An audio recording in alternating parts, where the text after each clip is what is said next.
नमस्कार, जय Hind. Unsung facts में आपका स्वागत है।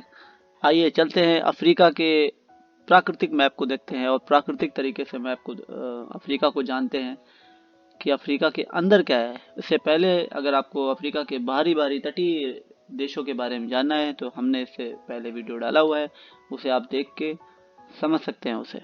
आइए चलते हैं अफ्रीका के अंदर की सैर में कि अफ्रीका अंदर से कैसा है। अफ्रीका को अगर हमें बांटना है तो हम उसे 8 भागों में बांटेंगे। चलिए अफ्रीका से के अंदर घुसने से पहले हम एक बार स्वेज नहर के ऊपर नजर दौड़ा देते हैं। स्वेज नहर की खोज की थी फर्डिनेंड डे लेसप ने। उसका उद्देश्य सिर्फ भारत को लूटने का था। 2017 से इसमें अब सुपर टैंकर भी जा सकते हैं। थोड़ा डीपली करते हैं कि ये जो एरिया है ऊपर वाला यूरोप है। ये पहले यूरोपियन जो वास्को डी गामा आया था वो यहाँ से आया था और यहाँ पे आया था, केप ऑफ गुड होप। फिर यहाँ से एक इंडियन की मदद से वो यहाँ से होते हुए भारत पहुंचा था। तो अभी अमेरिका भी अभी यही रूट फॉलो करता था जब तक 1869 से पहले जब तक स्वेज नहर नहीं बन गई। इतना लंबा रास्ता तय करना पड़ता था। और यहाँ का सीन क्या है, यहाँ पे जहाज तक पलटा देता है, इतना बड़े बड़े तूफान आते हैं, बहुत ऊंची ऊंची लहरें आती हैं, मीट्स मतलब 100 ऑफ मीटर्स में लहरें इतनी ऊंची जाती, बड़ा तगड़ा तूफान आता है। तो उसने क्या किया, लाल सागर को यहाँ से खोदा और भूमध्य सागर से मिला दिया। और फिर यहाँ तो है ही फिर। और भूमध्य सागर इसलिए नहीं बोला जाता है कि भूमध्य सागर ये दुनिया के मतलब धरती के बीच में, इसे इसलिए बोला जाता है कि ये समझते थे, ये गोरे समझते थे, ब्रिटिशर समझते थे कि ये धरती के बीच में, इसलिए इसका नाम भूमध्य सागर है। इसको ये नहीं लगता था कि और भी कुछ है, यही है सब कुछ। तो ये रहा जुड़ाव स्वेज नहर के साथ। यहाँ पे एक सिनाई जगह है, ये एक्चुअली है मिस्र का एरिया, लेकिन इस पे कब्जा किया हुआ है अपने इजराइल भाई साहब दादा ने, उसने इस पे कब्जा कर लिया, लेकिन ये है मिस्र का एरिया। और यहाँ पे एक चीज और मैं आपको इंटरेस्टिंग बताता हूँ। यहाँ से जो ऑप्टिकल फाइबर केबल जाती है ना, जो अपने इंडिया मतलब ईस्ट साइड को वेस्ट से जोड़ती हैं, तो वो यहीं से होके निकलती हैं। तो इसलिए यहाँ बहुत सिक्योरिटी रहती है। ये रही अदन की खाड़ी आपकी। और यहीं पे जो आइलैंड्स हैं, यहीं पे अमेरिका का भी एक है, सोकोत्रा एक करके एक आइलैंड है, सोकोत्रा में यहाँ पे है शायद वो। सोकोत्रा आइलैंड पे अमेरिका की सिक्योरिटी रहती है और इंडियन नेवी भी यहाँ पे मतलब यहाँ पे ड्यूटी करती है। और यहाँ से जो उसके मर्चेंट शिप आते हैं वेस्ट से यहाँ पे, तो उनको से कोई भी देश का हो, इस समय अगर इंडियन नेवी की ड्यूटी लगी होगी तो वो यहाँ से ले आके उसको दक्षिण चीन सागर या अंडमान के आगे तक छोड़ेगी बचा के, क्योंकि यहाँ पे लुटेरे बहुत पाए जाते हैं। जैसा आप देख रहे हैं यहाँ पे सोमालिया है और सोमालिया के लुटेरे ही जहाजों को लूट लेते हैं। तो आगे चलते हैं, देखते हैं अपने अफ्रीका को अंदर से। तो अफ्रीका को मैंने जैसे बोला कि मैं 8 भागों में बांटता हूँ और पहला भाग हम देखते हैं एटलस की पहाड़ियाँ। ये रही एटलस की पहाड़ियाँ। दूसरा है सहारा, ये रहा सहारा मरुस्थल, जो दुनिया का सबसे बड़ा मरुस्थल है। एक तरह से देखा जाए अंटार्कटिका भी मरुस्थल है, जहाँ पे कुछ नहीं पैदा होता उसे मरुस्थल बोलते हैं ना। ये रहा साहिल। फिर है पूर्वी अफ्रीकन भ्रंश घाटी। ये पूर्वी अफ्रीकन भ्रंश घाटी जो अलग हो रहा है, वो साइंटिस्ट बोल रहे हैं कि ये जो भाग है अफ्रीका का, ये अलग हो रहा है। देख रहे हैं धीरे धीरे ये अलग ही होके ऐसे अलग हो जाएगा, क्योंकि इंडिया भी और ऑस्ट्रेलिया भी यहीं से निकल के गए हैं, तो ये भी धीरे धीरे अलग हो रहा है। तो पूर्वी अफ्रीका, फिर उसके बाद पूर्वी अफ्रीका भ्रंश घाटी हो गई। फिर हम पूर्वी अफ्रीका को देखेंगे। फिर हम कांगो बेसिन को देखेंगे, कांगो बेसिन। फिर उसके बाद हम देखेंगे बी का पठार। कहाँ पे है बी का पठार, ये रहा बी का पठार, बाई का पठार आप बोल सकते हैं इसको। फिर हम देखेंगे नामीबिया और कालाहारी। नीचे और आ जाता हूँ, ये रहा कालाहारी मरुस्थल। और नामीबिया के बारे में, ये रहा नामीबिया मरुस्थल, इनके बारे में हम देखेंगे। जो हम स्टार्ट करते हैं एटलस की पहाड़ियाँ से। क्या खास है एटलस में?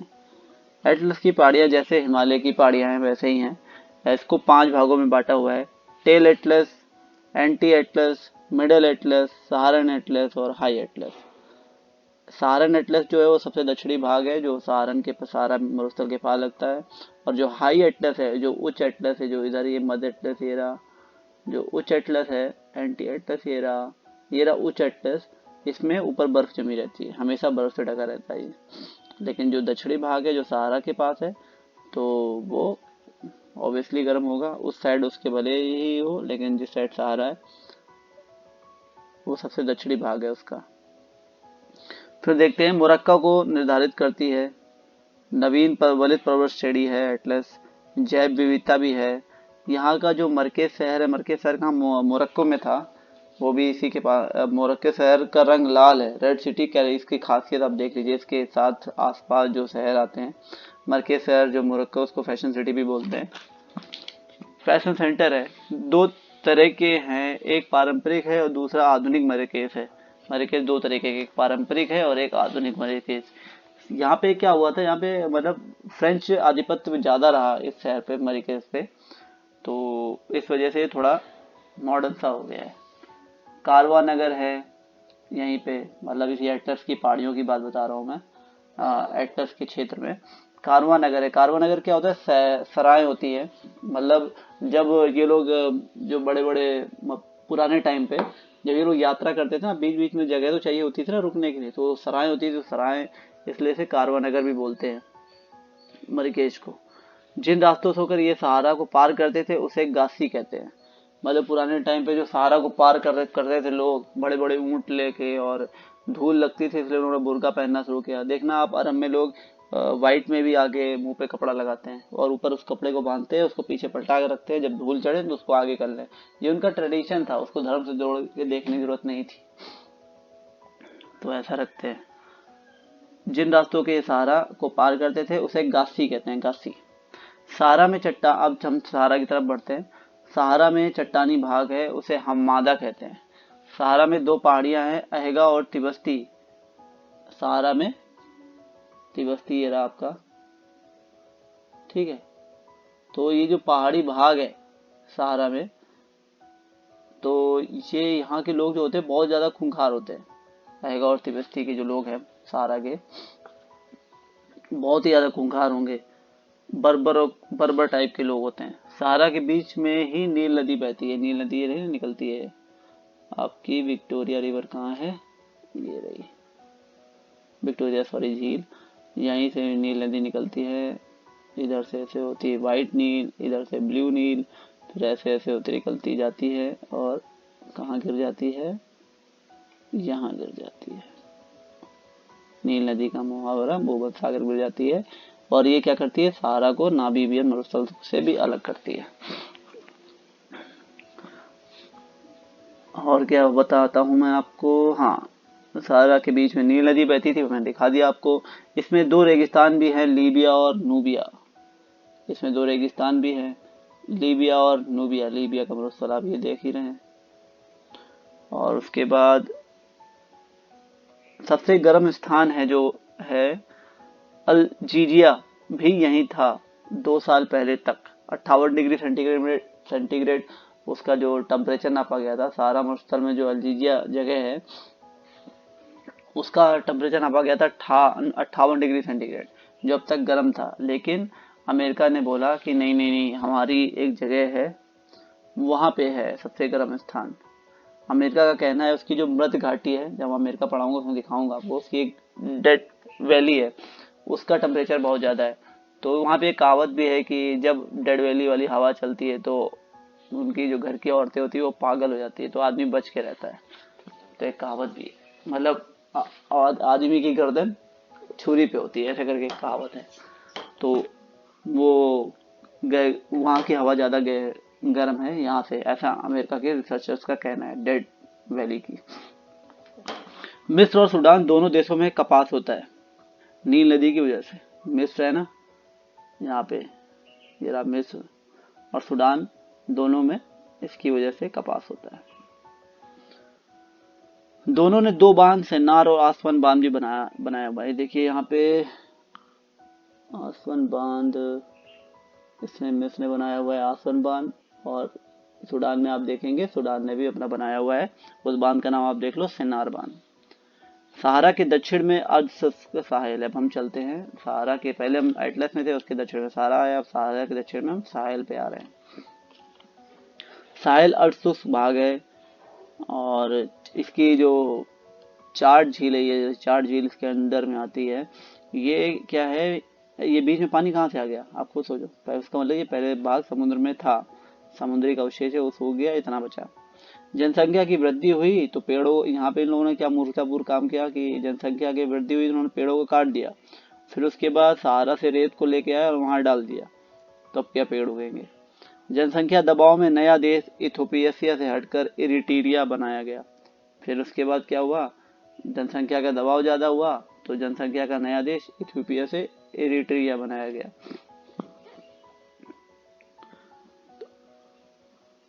और आगे देखते हैं, चाड जो झील है वो मत्स्य पालन के लिए फेमस है, ये इसकी खासियत है।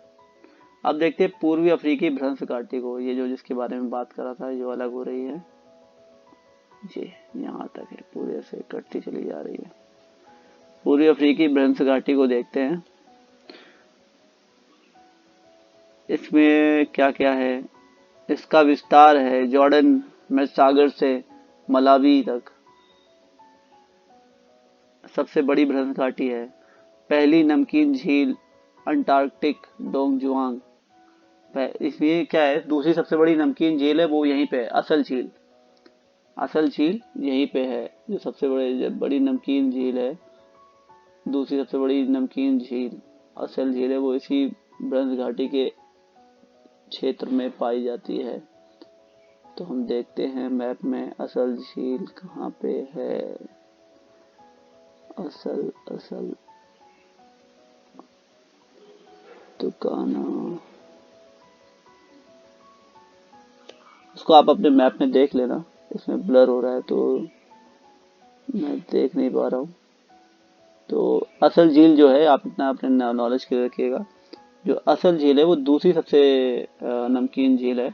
और पहली झील कौन सी है, पहली झील है अंटार्कटिका की डोंगजुआंग, इसको आप नोट कर लीजिए। पहली जो सबसे ज्यादा नमकीन झील है वो अंटार्कटिक की डोंगजुआंग है, जो -40 डिग्री सेंटीग्रेड पर भी नहीं जमती है, इसी वजह से क्योंकि बहुत ज्यादा नमकीन है तो वो जमती नहीं है। और दूसरे नंबर पे असल झील है जो पूर्वी भ्रंश घाटी एरिया में इनके में आती है। तो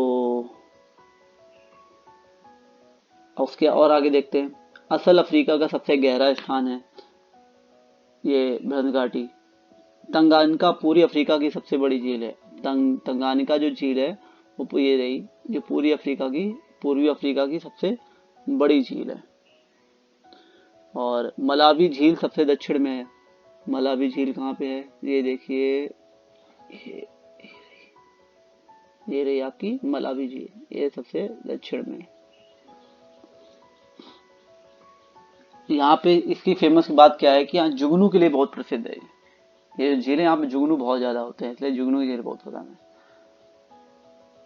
और एक और आपकी अनोखी झील के बारे में आपको बताता हूँ, दुनिया लंगाई, ये इथोपिया में मिलेगी आपको, ऊपर इथोपिया में।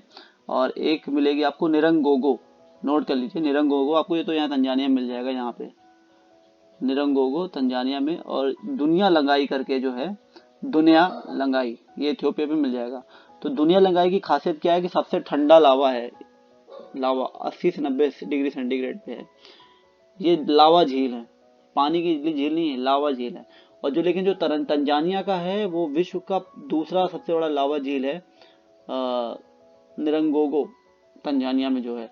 उसकी खासियत क्या है कि मतलब लावा ऐसे बहता रहता है, अगर आप उसके 500 मीटर भी दूर गए ना तो आप भाप बन के उड़ जाओगे, इतनी गर्मी।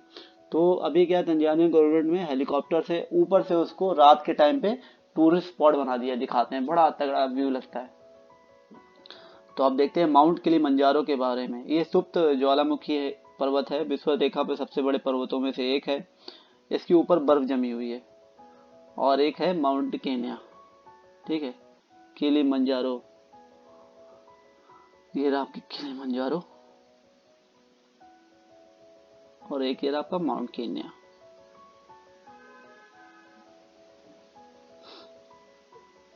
अब चलते हैं पूर्वी अफ्रीका को, यही पूर्वी अफ्रीका ही है, इसको भी हम देखते हैं। यहाँ के लोगों के लंग्स का आकार बड़ा होता है, मतलब जो यहाँ के जो लोग यहाँ पे होते हैं उनके लंग्स का आकार बहुत बड़ा होता है, तो ये बहुत अच्छे रनर होते हैं। आप देखना जितने भी रनिंग क्वालिफाई क्रॉस कंट्री के रनर्स होते हैं मैक्सिमम इसी एरिया से आते हैं, अफ्रीका के एरिया से, पूर्वी अफ्रीका के एरिया से। क्योंकि यहाँ का लोगों का लंग्स का आकार बड़ा होता है। और लाल रक्त कणिकाएं बहुत ही ज्यादा पाई जाती हैं, जिससे ये तेज दौड़ सकते हैं। और इनकी संस्कृति में भी दौड़ना ही होता है। जैसे हम लोग यहाँ पैदल चलते हैं ना, वो लोग दौड़ के कंटिन्यू हमेशा दौड़ते ही रहते हैं। अगर उनको कुछ काम भी करने जाना है तो दौड़ के ही जाएंगे। तो उनकी संस्कृति में ही दौड़ना ही हो गया है। इस पूरे आकार में सवाना वनस्पति पाई जाती है। मतलब ये जो पूरा एरिया है पूर्वी अफ्रीका का, इसमें सवाना वनस्पति पाई जाती है। यहाँ पे 2 राष्ट्रीय पार्क हैं और दुनिया का सबसे बड़ा अलास्का है। दूसरा यहाँ पे मसाई मारा है, जो आदिवासी मसाई के नाम पर है। मसाई क्या होते हैं, ये लोग क्या, इनका वही प्रकृति उनकी दौड़ने वाली होती है। और ये लोग क्या करते हैं, जानवर पालेंगे। जैसे उन्होंने कोई भी जानवर पाला, उसको दूध देने वाला, उसके दूध से पी काम करते रहेंगे। और जैसे ही उनके यहाँ बिल्कुल सूखा पड़ जाएगा, क्योंकि सूखा ग्रस्त मैक्सिमम जगह है ये, तो यहाँ के जीवन की लाइफ को आप देखो, इमेजिन करो। जैसे यहाँ पे सूखा पड़ेगा, उसी जानवर को लोग मारेंगे, उसकी गर्दन काट देंगे और उसकी गर्दन में स्ट्रॉ डाल के उसका खून पीते हैं ये। इसलिए से मसाई मारा, जो आदिवासी मसाई के नाम पर है, तो यहाँ पूर्वी अफ्रीका में पाए जाते हैं। अब हम चलते हैं कांगो बेसिन की तरफ।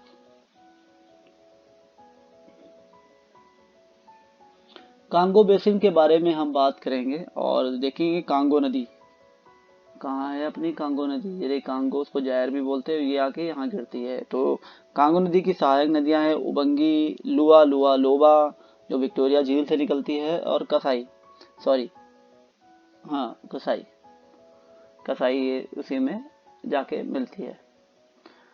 तो यहाँ पे सबसे इस नदियों की क्या मतलब खास बात है, यहाँ मगरमच्छ बहुत पाए जाते हैं। यहाँ की सतह जो है ना सोमनाकारी है, मतलब खासकर कसाई की। सोपानाकारी मतलब, सोपाना मतलब क्या, सीढ़ी। मतलब ऐसे पानी ऐसे बह रहा है, फिर आएगा, फिर प्लेन हो जाएगा, फिर बह रहा है, फिर प्लेन हो जाएगा, फिर बह रहा है, फिर प्लेन हो जाएगा। तो आप एक देख लो, ऊपर जीने से, अपनी घर की सीढ़ी से ऊपर से पानी डालो और पानी जैसे नीचे आएगा ना, वैसा ही है यहाँ की नदियों का जो फ्लो है। तो ये विद्युत, अगर इनके हर जहाँ पे पानी गिर रहा है ऊंचाइयों से, वहां पे अगर हम विद्युत बनाना चाहें, जल विद्युत परियोजनाएं लगाना चाहें, और आसान भी है, तो हम लगा भी सकते हैं। कसाई में राफ्टिंग भी अच्छी होती है। विश्वतरेखी वर्षा वन यहाँ पाए जाते हैं। यहाँ उड़ने वाले सांप पाए जाते हैं। मतलब ऐसा नहीं कि काफी दूर तो उड़ते हैं, मतलब एक पेड़ से दूसरे पेड़ में जंप मारते हैं, ऐसे सांप होते हैं। और ये 4. यहाँ पे क्या है, 4.2 फीट, ज्यादा आदमियों की हाइट नहीं होती, क्योंकि यहाँ इतने घने वन है कि बिल्कुल टहनियाँ नीचे नीचे तो होते हैं। तो जो यहाँ के जो लोग होते हैं वो पेड़ के ऊपर ही रहते हैं। तो उस वजह से उनकी हाइट ही बढ़ना बंद हो गई है। 4.2 फीट तक ही आदमी की लंबाई होती है। इन्हें पिग्मी कहते हैं, जैसे अपने इग्लू वाला जो सीन होता है उसी तरह से। यहाँ पे तांबे की मात्रा बहुत ज्यादा पाई जाती है कांगो बेसिन में। यहाँ पे सीरियो लियोन फ्री टाउन से पूरे अफ्रीका में सबसे ज्यादा होती है। सीरा लियोन फ्री टाउन में पूरे अफ्रीका में सबसे ज्यादा होती है, तांबा मिलता है मतलब। इन साला में सबसे कम वर्षा होती है। सिया लियोन फ्री टाउन में पूरे अफ्रीका में सबसे ज्यादा वर्षा होती है, और इन साला में सबसे ज्यादा कम वर्षा होती है। अब हम देखते हैं बी के पठार के बारे में। बी के पठार में हम देखेंगे, ये क्षेत्र एक जल विभाजक है। ये क्या है, जल विभाजक करता है। यह क्या करता है कि जो नदियां आती हैं ना, अंगोला और कांगो में जो नदियां मिलने वाली होती है, उनको बांट देता है। इसके थ्रू बढ़ जाती है, इधर चली गई, इसको ऊपर जाना था, ये नीचे आ गई, है ना। तो इस वजह से तो ये वो काम करता है। अब देखते हैं नामीबिया और कालाहारी का पठार। मेरा कालाहारी मरुभूमि, सॉरी, नामीबी मरुस्थल और कालाहारी मरुभूमि। तो इसमें क्या खास है, बेसिन है, पठार है, ऊंचा समतल है, और अंगोटावंगो नदी है, ओकोटावंगो नदी है, मकाटिकारी है, एदोसा वेलवासिया का पौधा यहाँ का खास बात है। ये दोनों सारा की तरह है, शुष्क नहीं है। मतलब सारा की तरह है लेकिन शुष्क नहीं है मरुस्थल। नामीबिया कम से कम 2000 मीटर की ऊंचाई पर है। दिन में गर्मी होती है और रात में ठंडी होती है। जो नामीबिया है ना, ये 2000 की ऊंचाई, 2000 मीटर की ऊंचाई पे, दिन में यहाँ पे बहुत गर्मी होगी, रात में बहुत ठंडी होगी। और कालाहारी का क्या सीन है, ये उच्च भूमि द्वारा घिरा बेसिन है, दलदली इसकी भूमि है। ओक वांगो का डेल्टा, जो ओक वांगो रिवर है वो यहाँ पे डेल्टा बनाती है। ओक वांगो, ये देख रहे हैं आप, ओक वांगो रिवर का डेल्टा भी यही बनता है। और क्या खास बात है इसकी, वाष्पित पानी से मकारी कारी और एतोसा दुनिया के सबसे, हाँ ये जो मकारी कारी और एतोसा दुनिया के सबसे बड़े नमक वाले मैदान बन के सामने आते हैं। इनमें क्या होता है, जो पानी भरा होता है ना डेल्टा में, तो बरसा वाष्पित हो जाता है गर्मी में और उन पे नमक ही नमक रह जाता है। बड़े मैदान हैं लेकिन उनका कोई यूज नहीं है। एतोसा और क्या नाम है इसका, मकारी कारी। ये जो एतोसा और मकारी कारी है, जो मैदान है इसमें, इस एरिया में पाए जाते हैं, उनमें नमक इकट्ठा हो जाएगा, मतलब पानी आएगा और वो वाष्पित हो जाएगा, बस वहां बचेगा क्या, नमक। और जब नमक बचता है तो वो किसी काम के नहीं रहते, लेकिन बड़े मैदान है। विल्वेसिया पौधा यहाँ पे पाया जाता है। तो ये थी अफ्रीका के बारे में जानकारी। अगर अच्छी लगी हो तो लाइक एंड शेयर जरूर करें और कमेंट भी जरूर करें। अगर कोई गलती हुई हो तो मैं उसको सही करने की कोशिश करूंगा। ठीक है, नमस्कार, जय हिंद।